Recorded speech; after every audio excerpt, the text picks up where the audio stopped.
Hi Shopee sellers, my name is Claudine and this is the Shopee University Advanced class.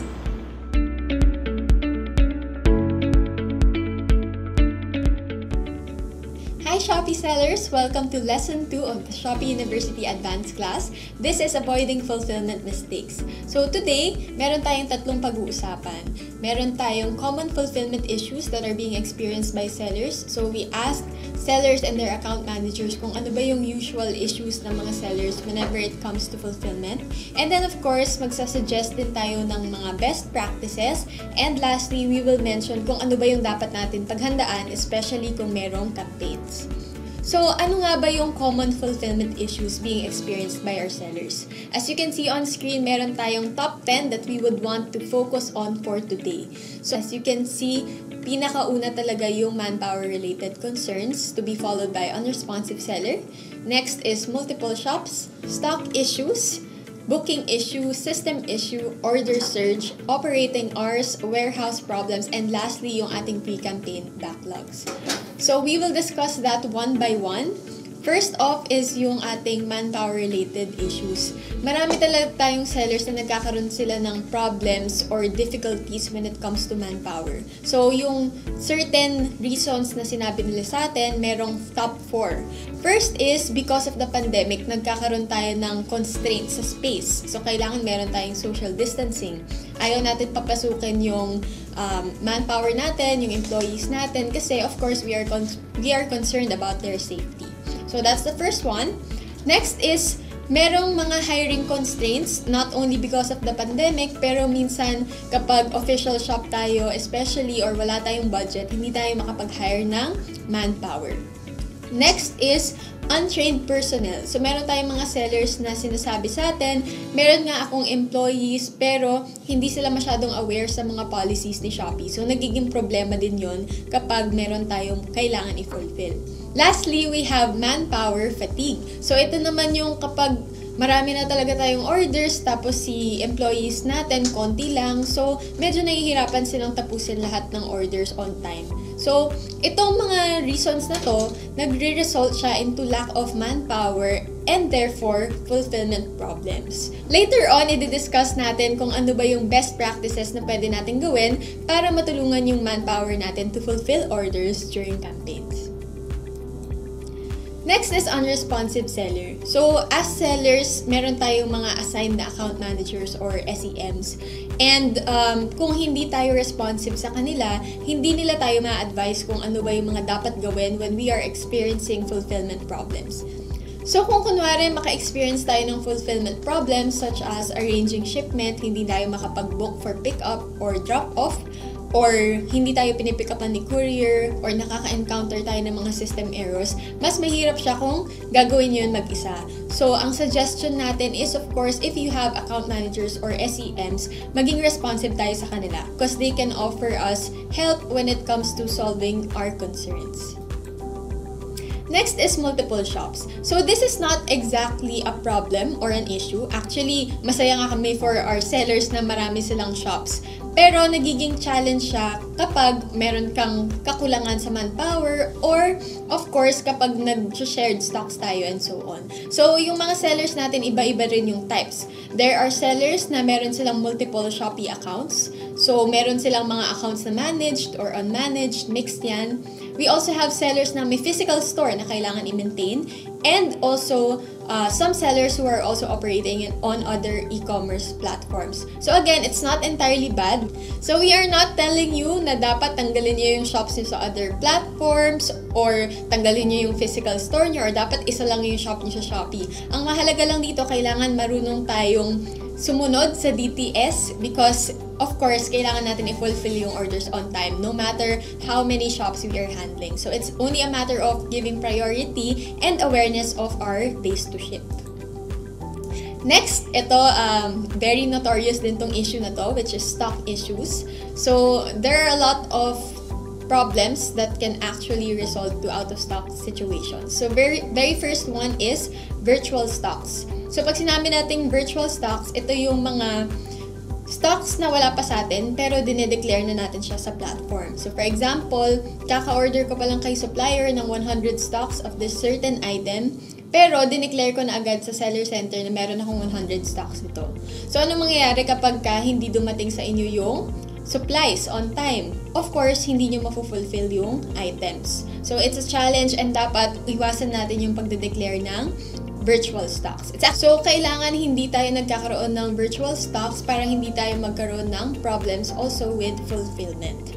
Next is shared stocks. Mas common to dun sa mga shops na may multiple accounts sa Shopee or meron silang shared stocks with physical stores and other platforms. So, kapag ganito kasi, nahahati rin yung pag-a-allot natin ng stocks for our shop and nahihirapan din tayo in terms of fulfillment. So, dapat kung ano yung physical stocks na meron tayo, yun din yung i-declare natin sa seller center. Next is supplier issues. So as mentioned a while ago, pwede kasing magkaroon ng maraming problems, especially kung dadaan pa ng customs yung items natin. So yun yung tinatawag natin supplier issues, and then meron din tayong cases na naka-order nga tayo and dumating siya on time, pero pagdating ng items may mga damages and so on, which can also be a problem for you. Kasi kung nag-expect ka ng 100 stocks, tapos 80 lang yung good condition, 80 lang yung pwede nating i-declare sa seller center, which will then again be related to virtual stocks. So dapat hindi natin dinedeclare kung ano yung hindi natin pwedeng ibenta sa platform. And lastly, we also have sellers reporting inventory problems. So minsan wala silang inventory system, which prevents them also from having organized stock counts and so on. So kailangan as sellers, meron din tayong maayos na organization ng stocks natin at kinikip track natin kung ilan ba yung number of stocks na meron tayo para tama yung dinedeclare sa seller center. Next is booking issues. So first one that we noticed from our sellers na nag-report ng issues in booking ay wala silang sorting process. So, when they check out seller center, kung ano yung kailangan nilang i-ship out, automatic, ida-download nila yung file and then ship out these orders without consideration for the last days to ship of those items. So, seller tip, kailangan kino-consider natin yung days to ship. Kung ano yung una nating na-receive na orders, yun muna yung i-ship out natin. So, we can actually do that in Seller Center. Kapag nag-ship out tayo ng items, kung ano yung naunang orders, yun muna yung i-ship out natin. Next is maximizing days to ship. So, this is not necessarily wrong. Hindi naman natin sinasabi na wag yung sagarin yung days to ship. Kasi for some instances, that's fine, especially kung meron tayong manpower issues. But what we are suggesting is if you have the capacity, kung kaya nyo naman i-ship out yung orders as soon as possible, then you can do that. Para at least hindi na tayo magkakaroon ng problems during the last days to ship or meron tayong allowance if ever nga magkaroon ng problems. And then last one is API issues. So this one is not really in the control of Shopee anymore kasi meron kayong ibang platform na ginagamit, and kapag nagkaroon kayo ng system errors with your API, then limited din yung tulong na magbibigay sa inyo ni Shopee. So kailangan check din natin kung ano ba yung features ng API and if it really works for us. Related with that are system issues as well. So system issues also hinder sellers from fulfilling orders on time. So meron tayong sellers na nakaka-experience ng airway bill printing issues. Sometimes it's because of the Shopee platform, nagkakaroon tayo ng system glitches, especially kung marami tayong requests. Or sometimes it's in the seller side naman yung problem natin kasi meron silang internet issues. So, kailangan lang na aware tayo kung saan ba nanggagaling yung problem para kung Shopee issue man to, marireport natin siya. And then, kung seller issue naman siya, like internet connection issues, we can actually prepare for it, especially when it comes to campaigns. Next is order surge. So, of course, hindi natin ini-expect sometimes na biglang lolobo yung orders natin. Especially kung yung forecast natin based on business insights ay hindi nasunod. So, malay mo, ina-expect mo is 2 times lang, tapos biglang nag-times 6 yung orders na nakuha mo from campaigns. So, magkakaroon tayo ng issues doon sa manpower kasi hindi nila kayang tapusin yung fulfillment on time. And of course, magkakaroon ka rin ng booking and stock issues in some instances. So, later on, i-mention natin kung ano yung pwede natin gawin kung nagkaroon ng order surge for your shops. Next is operating hours, which is a challenge for some of the sellers na walang operating hours during weekends and also during holidays. So, for these instances, si seller nagsasuffer ng LSR or late shipment rate or NFR or non-fulfillment rate kasi wala siyang operation during those days. Next is warehouse problems. So, sometimes yung warehouse is too small for the shop. Marami tayong stocks na hindi natin malagay sa warehouse kasi maliit yung warehouse natin, or hindi tayo makapag-hire ng manpower kasi nga hindi enough yung space. So this is being reported by our sellers na malalaki na talaga yung shops nila at marami silang orders na nare-receive. And lastly, we have pre-campaign backlogs. So ito naman, hindi na clear out ni seller yung mga orders niya from before the campaign. So, nung nagkaroon ng unexpected surges during the campaign itself, mas nahirapan na siyang i-fulfill pa yung mga orders. And since mas mauunang makancel yung mga orders from the backlogs, of course, they can also suffer from NFR or sometimes LSR. And of course, since mas matagal din yung pag-ship out ng items, nagkakaroon din ng higher buyer cancellation rate because the buyers, naiinip sila. Ayaw nila na matagal yung pag-ship out ng items. And pag pinagsama-sama mo yon, masyado ka ng maraming kailangan i-fulfill, sometimes it can also lead to manpower fatigue. So ano ba yung mga kailangan natin gawin to address these problems that are being raised to us by our sellers? So first is for manpower issue. So, first thing that you have to know is, of course, ilan ba yung capacity ng manpower ko? Ilan ba yung employees ko? Ilan yung orders na kaya nilang i-fulfill within one day? So, kapag alam nyo yun, mas alam nyo rin yung capacity ng shop ninyo. Next is set some items to pre-order, of course, with the consideration for the pre-order limit. So, kung alam niyo na ang capacity ng manpower nyo is 100 items lang yung kaya nilang i-prepare in one day, maybe we should consider setting some items to pre-order. Next is turn off COD or cash on delivery or turn on vacation mode to control volumes. So, ito naman ginagawa to ng mga sellers kapag ayaw na nilang may pumasok na order sa shop nila kasi hindi na nila kayang i-fulfill. So, you can do this especially kung magkaroon din ng order surges. Another thing that you can do is to spread out booking within available DTS and capacity. So usually naman kapag big campaigns tayo, ine-extend natin yung days to ship at ina-announce natin siya sa sellers beforehand para makapagplano kayo. So in this way, meron tayong certain target of fulfillment based na rin sa forecast natin para hindi masyadong mapagod yung manpower.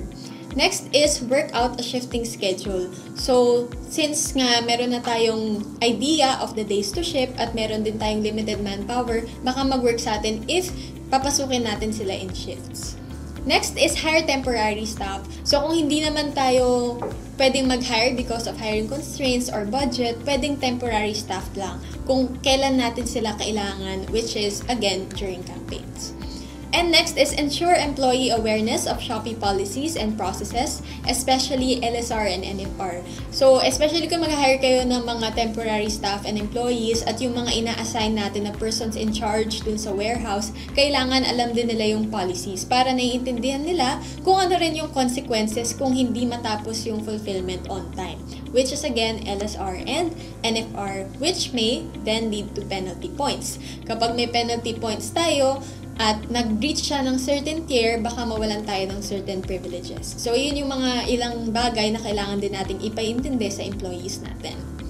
So, ano naman yung kaya nating ibigay na assistance from the Shopee side? So, ito yung mga account managers ninyo, SCMs ninyo, ano ba yung maitutulong nila? So, if hindi tayo makapag-turn off ng COD to control volumes, we can actually do that for you.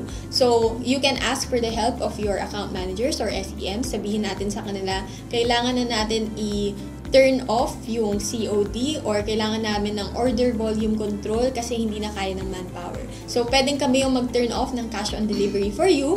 Or if you have scheduled flash sales, which will give you more orders for that time, pwede rin nating ipa-remove yung flash. Next is manpower assistance. So, to be clear, this is only during campaigns and for selected sellers. So, ask natin yung account managers or SEMs if we are qualified to apply for manpower assistance during campaigns. And then last one, this is last resort talaga kapag hindi na talaga kaya ng manpower natin. And this one is subject to approval. Pwede pa tayong humingi ng DTS extension. So, ask lang po natin ito sa account managers and SEMs kung hindi na talaga kaya. And again, this is subject to approval. So, how can you manage your manpower effectively? Kailangan meron tayong foresight kung ilan ba yung kakailanganin natin based on the forecast of orders that we will receive as well. And makikita nyo sa screens, meron tayong sample ng shifting schedule din. So you can use this as a basis if ever you are considering that. So meron tayong Team A, Team B, pwedeng salitan sila kapag ka napagod na yung isang team. Okay, so next one is for unresponsive sellers. Ano yung kailangan yung action? Of course, kailangan yung mag-coordinate sa account managers and SEMs ninyo para matulungan namin kayo in terms of commercial or operational issues. So, yun lang po yung kailangan natin gawin. Mag-respond tayo sa kanila sa email or sa messages. Lagi natin i-check kung kino-contact na ba tayo ng account managers natin. So, next one, for multiple shops, ano ba yung pwede natin gawin kung nagkakaroon tayo ng priority issues? So, first is allot and declare appropriate number of stocks per Shopee and per account. So, hindi pwedeng meron akong 100 physical stocks, tapos 100 yung i-declare ko sa Shop 1, 100 din sa Shop 2, and 100 din sa Shop 3. What if ma-sold out ka sa tatlong shops na yon? Wala ka namang 300 physical stocks. So, kailangan i-divide mo siya appropriately. Next is, again, you can perform order volume control on your own. You can turn off your cash on delivery, or kung hindi kaya, mag-vacation mode tayo. And then, of course, be mindful of days to ship to ensure on-time booking. In terms of Shopee assistance, again, we can offer you order volume control. We can turn off the cash on delivery option for you or remove flash. We can offer operational assistance. So, kung meron kayong mga questions or mga requests like follow-up, pick-up, and delivery, of course, you can coordinate with your account managers, or pwede nyo ring i-fill up yung seller operational concerns form. And then, if kailangan natin ng manpower assistance, again, let's just check with our account managers if we are qualified for that. Next is for stock issues naman. So, for stock issues, marami tayong pwedeng gawin to remedy the situation of out of stock. So, first, forecast demand for stocks using historical data and business insights. So, kaya tayo may mga ganitong tools sa Seller Center. It is to help us to strategize or to at least forecast ilan ba yung kailangan kong orderin for this stock. Ilan yung i-allot kong budget for this stock, and so on. And with that in mind, you should also acquire stocks weeks before the campaigns. Actually, yung mga big sellers, months pa yung nilalaan nila kasi yung mga stocks nila sometimes galing pa sa abroad. So, kailangan lang lagi tayong advance. Next is assign a PIC or person in charge to perform regular stock inventory and ensure accuracy. So, nagkakaroon tayo sometimes ng problema sa stocks kasi hindi maayos yung records natin. So, kung meron kayong mga systems na ginagamit, API stands for Application Programming Interface. So, kung meron tayong mga API, sarili nating system, or kung meron naman tayong may inventory, let's maximize that para at least maayos yung records natin. Next is declare accurate stocks in Seller Center. Okay, yung same yung physical stocks natin at same yung nakadeclare sa Seller Center. Although, you can also practice having buffer stocks. So, yung recommended natin is 10%. So, for example, you have 100 stocks, pwedeng ang i-declare mo lang sa Seller Center is 90. Para kung magkaroon man ng issues, system glitch man yan or what, meron ka pang 10 stocks na extra. Next is, do not declare virtual stocks or shared stocks like what's mentioned earlier. Next is, set some items to pre-order if stocks cannot be acquired on time. And then, delist items which also cannot be acquired on time. So, kailangan lang talaga alam natin kung ano yung stocks na makukuha natin agad at kung ano yung kailangan natin iset to pre-order or tanggalin na totally doon sa Seller Center. And then, also again, as sellers, you can do order volume control by turning off COD or turning on vacation mode. So, pwede to sa mga unexpected out-of-stock situations. Kung kunwari, mali pala yung na-declare nyo sa seller center kasi mali yung in-enter ni PIC. So, mag-vacation mode na lang tayo para wala nang pumasok na further orders. So, for us, sa Shopee side, yung ating account managers and SEMs, nagpo-provide din sila actually ng demand forecast. So, makinig tayo sa kung ano man yung forecast na sinasabi nila sa atin in terms of campaigns, lalo na kung big campaigns yan. Kasi, based yan sa historical data ng shops ninyo. Next is, again, order volume control or DTS extension per approval basis. Next, booking issues. So, kapag nagkakaroon tayo ng booking issues, just make sure that we are aware of 3 main things. First is days to ship, second is auto cancellation, and third is same day pickup. So, days to ship, kailangan alam natin kung kailan yung deadline. At kailangan alam din yan ng manpower natin. Kasi kapag hindi natin na-meet yung deadline, maka-cancel yung order. So, yun yung ating auto cancellation. Auto cancellation has 2 layers. First is, kapag hindi natin na-book yung orders on time, maka-cancel yung orders.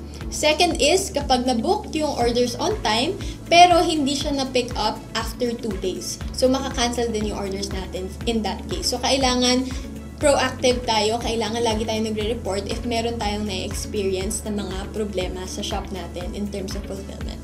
And then lastly is same-day pickup. Meron tayong same-day pickup every day for JNT Express and Standard Delivery or Shopee Express. The cut-off is at 8 o'clock p.m. Kapag meron tayong campaigns, usually ina-extend natin yan para ma-maximize ni seller yung same-day pickup. So, kung nag-commit tayo na magsi-same-day pickup tayo, i-maximize natin yun para ma-ship out agad natin yung orders.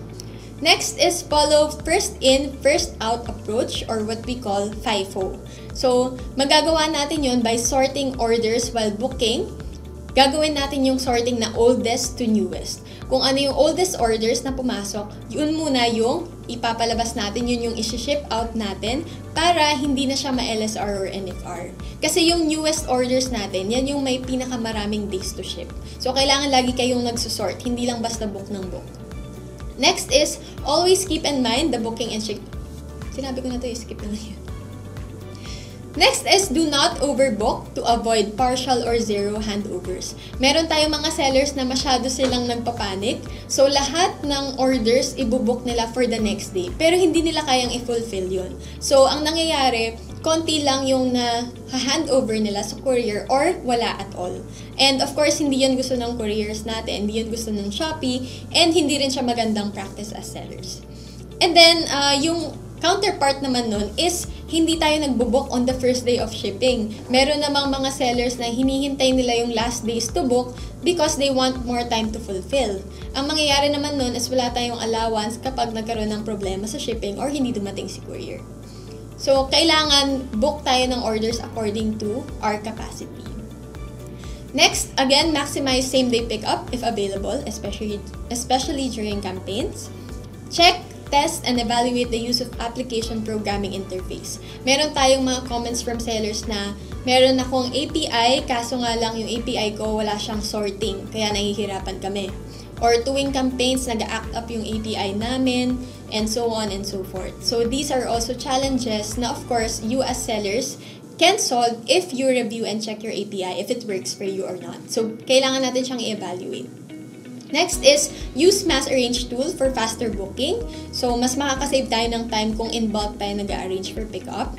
And lastly, again, I can't emphasize any further, report any issues encountered immediately para magawa natin siya agad ng paraan. So, for Shopee Assistance, ang pwede naming ibigay sa inyo is provide the percentage of booked and shipped orders during campaigns. So, kung hindi tayo makapag-track kung ilan pa ba yung pending natin to book at to ship, you can actually ask your account managers and SEMs for that. So, pwede nilang ibigay yung percentage. And in some cases, pwede rin nila ibigay yung actual orders na kailangan yung i-fulfill. So, ask for assistance if you need it. Another thing that we can do for you is automatically extend the days to ship whenever there are big campaigns, holidays, and special situations like typhoons. So, si Shopee, ini-evaluate niya rin naman kung kailangan natin bigyan ng DTS extension yung sellers natin. So, watch out lang tayo for updates niyan, and you can do that by joining our Viber and Facebook groups, and of course, coordinating with your account managers. Next is extend same-day pickup cut-off time, especially during campaign. So, instead of 8 o'clock, ina-extend natin siya para ma-maximize yung same-day pickup. Next, we can ask for your orders to be followed up, especially kung hindi dumadating yung couriers during the time of campaigns. And, if needed, we can also ask for penalty appeals. Kung may cases kayong ma-encounter na nag-book kayo ng orders, and then late siya na-ship or hindi siya na-ship at all because of the courier fault. So, here on screen, you can see kung ano yung mga types of seller booking profiles natin. So, meron kang sellers na maayos yung pagbubook nila. They are able to hand over items quickly and on time. So, ang result nun, of course, fulfilled orders and your buyers are satisfied. Pero meron tayong 4 types that can be problematic. They're not necessarily bad, pero they can be problematic. First one are what we call yung mga sellers na nagpa-front load. So, front load, ito yung basically nag-overbook sila. Mabilis sila mag-book on the first days of BTS, pero nag-slow down yung booking nila towards the last days. So, ang mangyayari dito, sometimes nakaka-cancel yung orders nila kasi hindi na nila ma-fulfill due to out of stock. So, nakita natin itong trend na to dun sa mga sellers na nakaka-experience ng out of stock situations. And another thing that also happens kapag nagpa-front load tayo is partial handovers or pickups. Next is backloading. So, for sellers na backload naman yung ginagawa nila, slow yung booking nila on the first days of BTS, and then kinakram nila yung pag-ship out ng order sa last day of BTS. So, it's the exact opposite of front loading. So, ano naman yung consequences nun? Pwede kayong mag-suffer from LSR or NFR.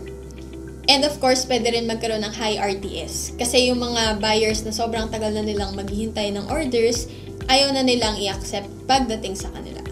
And then, ito yung mga shops din na may high tendency for item not ready. Kasi wala tayong allowance na binigay sa sarili natin para i-hand over yung items sa courier. Next is consistently below. So, ito medyo hindi na siya magandang practice kasi booking of orders is consistently slow all throughout. So, wala tayong nakikitang changes when it comes to booking. Talagang hindi masyadong nagbo-book si seller all throughout the DTS days. So, similar with backloading, it can lead to LSR and NFR, high RTS, and magre-reflect din yung long preparation time sa shop performance nyo. So, it can discourage your buyers from ordering from your shops as well. And then, last one is of course yung no movement. So, this one, minimal or no flush out at all yung nanonotice natin sa seller. So, kahit na ang dami nilang orders, wala silang siniship out. So, in these kinds of instances, siguro nakaka-experience ng problem si seller kaya hindi siya nag-ship out.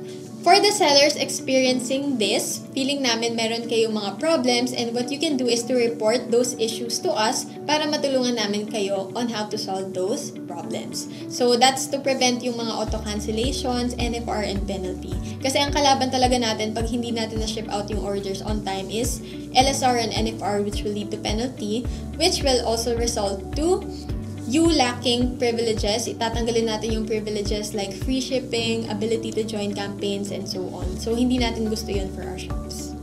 Okay, so the next set of best practices naman would include for system issue and order search. So, for system issue, of course, kung ang problem natin is internet connection, hanap tayo ng magandang internet connection, especially during campaigns.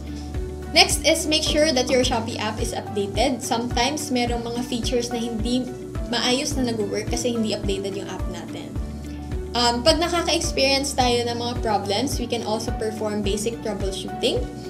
And then, kung hindi pa rin natin ma-solve yung issue, i-report na natin siya. Always take screenshots of your errors that are being encountered by your shop or your employee while booking and so on para alam natin kung ano ba yung nagiging issue. And then, i-report natin siya sa Seller Operational Concerns Form. And then, for Shopee, of course, we will try to fix the error. Kung kasalanan man namin, kung yung error ay galing man sa system namin, we can also extend the days to ship for your orders. And of course, kung meron mang orders na na-cancel or late na na-ship out because of our system issue, we can also assist you with penalty appeals. Next is order search. So, For sellers, what can you do if ever maka-encounter kayo ng order surge? And of course, unexpected yan. So, like what I've said a while ago, listen to the demand forecast provided by your account manager or SEM. So, meron kasing cases before na sinabihan sila ng demand forecast, hindi sila naniwala kasi masyadong mataas, and then that's exactly what happened during the campaign. Nag-surge yung orders nila and they weren't prepared. So, makinig tayo sa demand forecast ng account managers na binibigay nila. Next is use live monitor and business insights to keep track of orders. So, while campaigns are ongoing, dapat nakabukas yung live monitor nyo para alam nyo kung ilan yung orders na pumapasok. And you can do necessary changes immediately. You can also do order volume control, again, turn off COD or turn on vacation mode, and hire temporary staff. For Shopee, what we can do for you is provide demand forecast.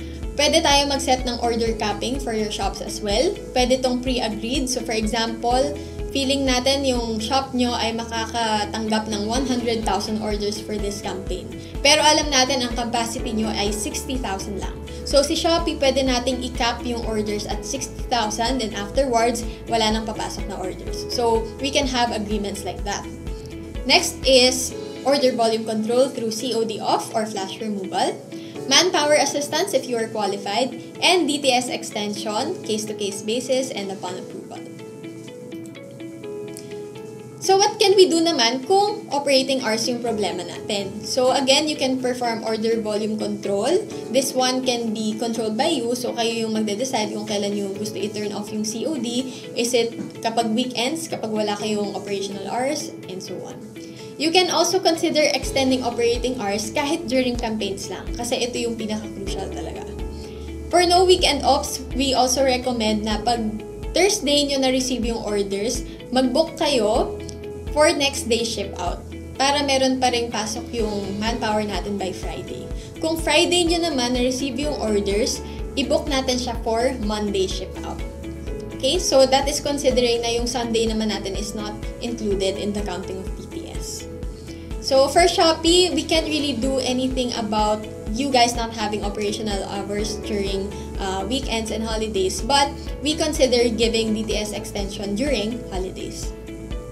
Next is for warehouse problems. Of course, kung masyadong maliit yung warehouse natin, let's consider na moving to a larger warehouse. Especially kung consistent naman yung pag-increase ng sales natin at meron na talagang need na mag-procure ng larger area for fulfilling orders.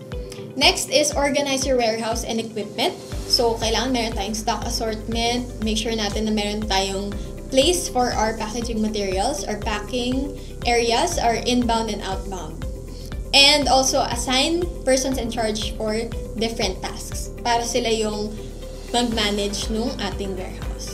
So for Shopee, we can give you operational assistance. If you need tips on how to organize your warehouse, our SEMs can help you with that. We also perform seller visits, and we can give you warehouse organization tips. So here you see on screen yung sample natin ng organized warehouse.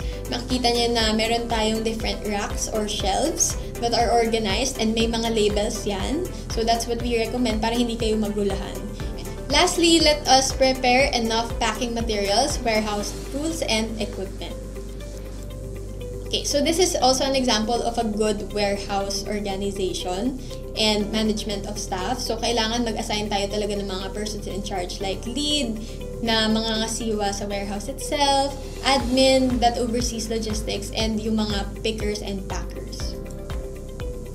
So these are also some tools that you might consider having in your warehouse. We have storage racks, storage trays, packaging materials, of course, yung ating printer for airway bills and scanners. You can also have yung mga carts for transferring yung packages natin, and of course, a packing table.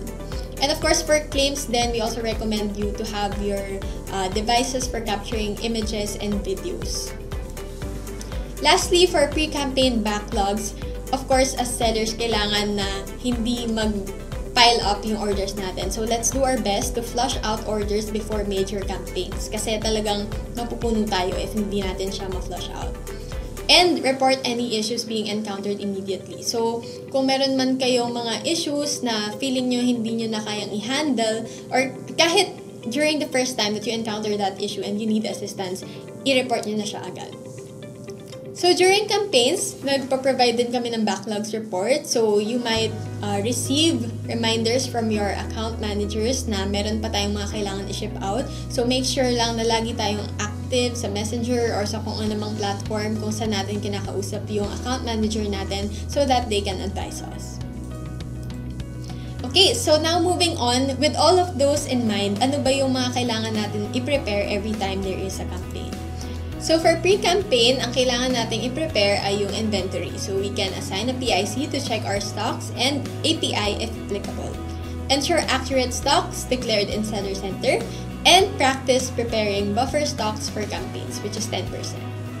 Next is to forecast demand for stocks using business insights. So, i-identify nyo yung hero SKUs nyo and you can also consider pre-packing. So, ito yung ginagawa ng mga sellers natin na maraming orders. Nagpi-pre-pack na sila para hindi na masyadong marami yung gagawin ng manpower during the campaign. Also, order stocks weeks before the campaign and set items to pre-order or delist them if your stocks cannot be acquired on time.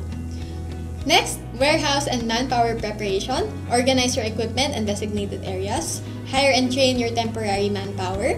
And ensure availability of packaging materials. Lastly, for pre-campaign preparation, fulfill your pre-campaign backlogs. And report any issues being encountered. Kapag na-check na natin lahat yan, we can move on to our campaign checklist. So, ito yung during the campaign itself. So, first, you have to keep track of your orders using live monitor. So, makikita natin dito na meron tayong mga items na nag-upsell. Kailangan natin i-make sure na sufficient pa yung stocks natin for those. Also, make immediate adjustments or decisions based on your sales during that day. Also, for shipping out orders, make sure that you are following the FIFO approach for fulfilling orders. Use the pick and pack list to prepare and pack orders before arranging shipment. Sort orders from oldest to newest as discussed. Always keep in mind booking and shipping deadlines. Maximize same-day pickup. And hand over packages on the date arranged. To manage order volumes, if maka-experience tayo ng surge, consider turning off your cash on delivery or turning on your vacation mode. So, for unexpected issue siya. And then, if you are encountering any issues, report to our SEMs. Make sure that you are reachable. Lastly, for after campaign, syempre hindi natatapos yung process natin sa during and before. Meron din tayong mga after campaign responsibilities. First one is check your inventory. So, kailangan accurate pa rin yung stocks natin sa Seller Center after pulling out all of those items that were ordered from the campaign. And from that, you can also plan for your stock replenishment. Especially kung 9-9 na, kailangan nyo naman plan for the next stocks na kailangan nyo for 10-10, and then for 11-11, and then for 12-12. Next is evaluate your performance. Assess nyo kung ano yung mga strategies na nag-work for you and ano yung mga kailangan nyo pa i-improve.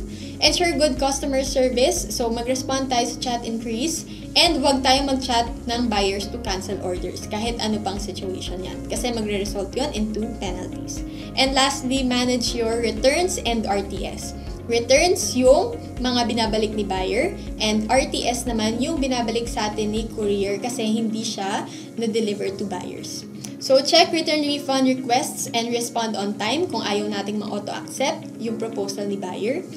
Next is keep track of returned packages. So, make sure natin na kapag nag-tag na siya as returned on Seller Center, na-receive talaga natin yung packages. And lastly, again, report any issues immediately para makapag-claim tayo ng compensation if applicable. So, if you want to get a copy of this material, you can scan the QR code that you see on screen. Please give us a feedback, and if you have any more suggestions and questions, please do let us know as well so that we can improve our training material. That's it for this lesson. Thank you so much for listening, and I'll see you in lesson 3.